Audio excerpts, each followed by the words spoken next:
I apologize, guys, for the cutoff from the previous video, and that it's taken me so long to record part 2.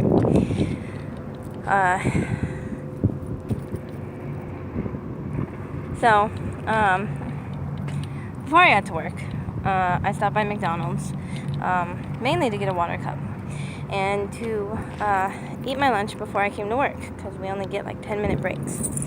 And we don't get a lunch because, you know, it's only a 5-hour shift. So, anyways.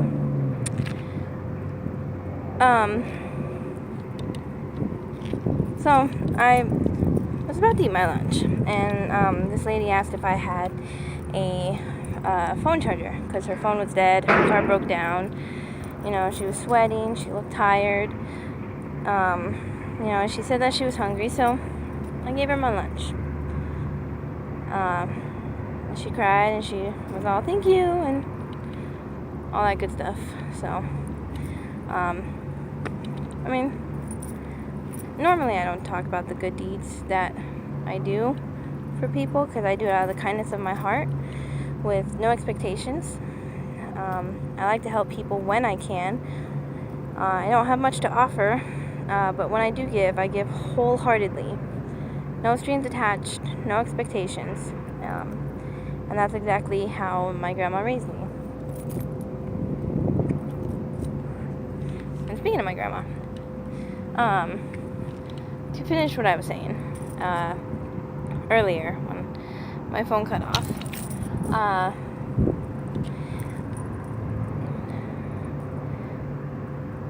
when I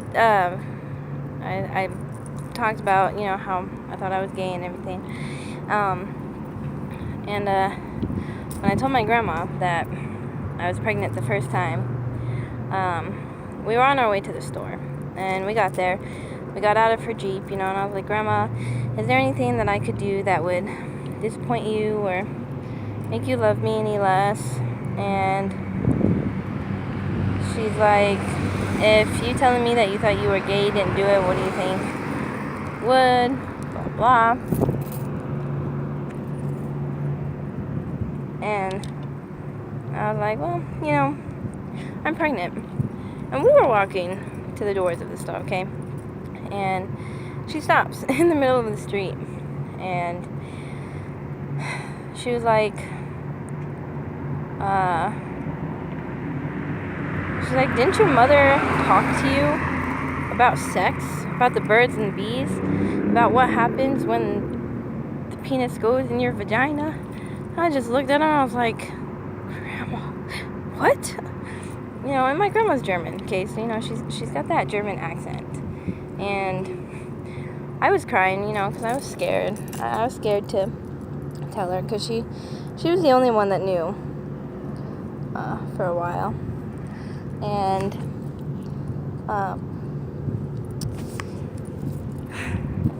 I started laughing, and she hugged me, and going to the store was like our weekly ritual.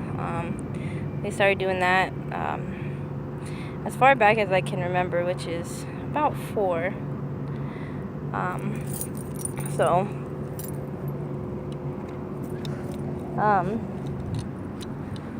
You know,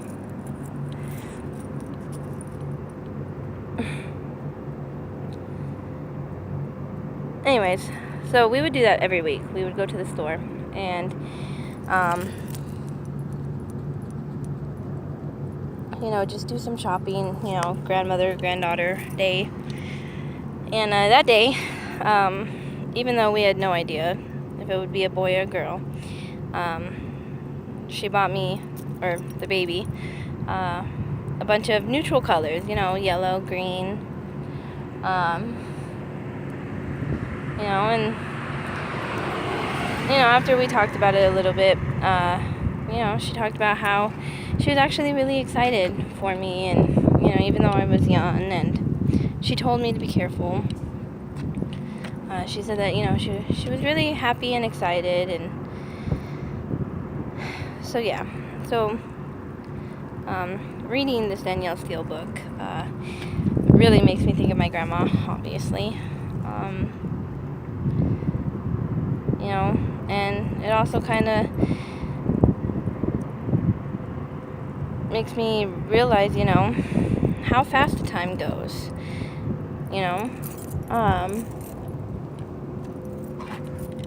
Not just with my grandma, but with my kids too. Time literally flies, and before you know it, time isn't something you have left, And because we get these 10-minute breaks, that is what I'm going to leave you guys with. If you haven't done so already, subscribe, like this video, leave a comment. Watch part 1, otherwise you're going to be like super confused about what the hell I'm talking about. And I have to get back to work, so I shall catch you guys on the flip side. Again, I'm sorry it took so long to make part 2, but I hope you guys enjoyed today's episode of Coffee Talk with Hazel. I will catch you guys on the flip side.